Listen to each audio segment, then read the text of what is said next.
আলিয়ারাতে আগে এরকম কোনো ঘটনা হয় না যে মার্ডার হয়েছে, এরকম ধরনের কোনো ঘটনা আলিয়ারাতে আগে ঘটে নাই।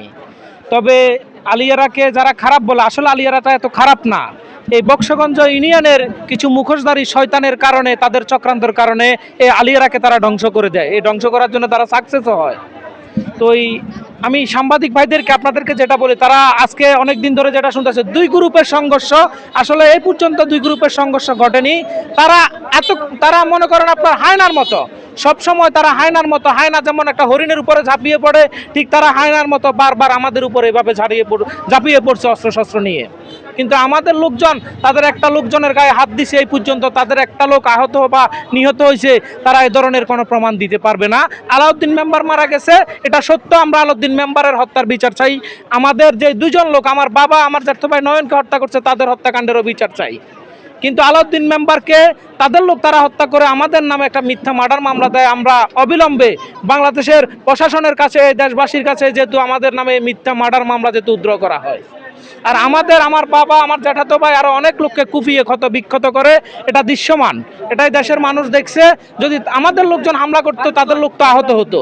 তারা অস্ত্রশস্ত্র নিয়ে সম্পূর্ণ নিরস্ত্র একটা মানুষের উপরে এসে এভাবে তাদের নিজের বসত বাড়ির কাছে, যারা সুন্দরভাবে সুশৃঙ্খলভাবে জীবনযাপন করতেছে, এসে বসে আছে। আমরা গত 6 মাস দেশে ঢুকতে পারি নাই, এত কষ্ট করছি গত 6 মাস পরে যাওয়া, এই শীতের ভিতরে মানুষ বাইরে থাকা সম্ভব না।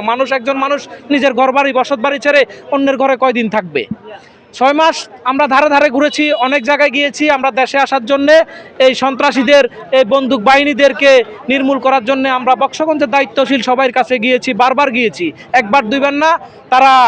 তাদেরকে কখনোই বিচারের আওতায় আনতে পারে নাই। কিছু দুষ্কৃতিকারী তাদেরকে আরো আপনার উস্কানি দিয়ে আজকে হত্যাকাণ্ড ঘটিয়েছে।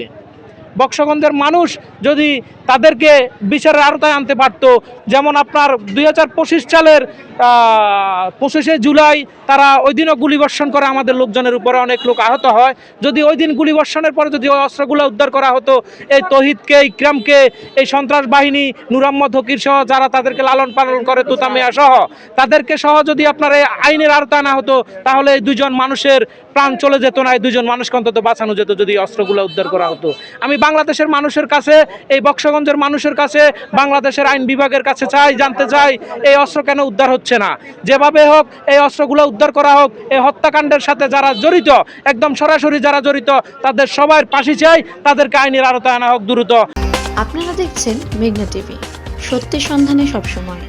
এছাড়া দেশ বিদেশের নিত্য নতুন খবর জানতে মেঘনা টিভির ফেসবুক পেজ facebook+meghna tv.bd তে লাইক দিয়ে আমাদের সাথেই থাকুন।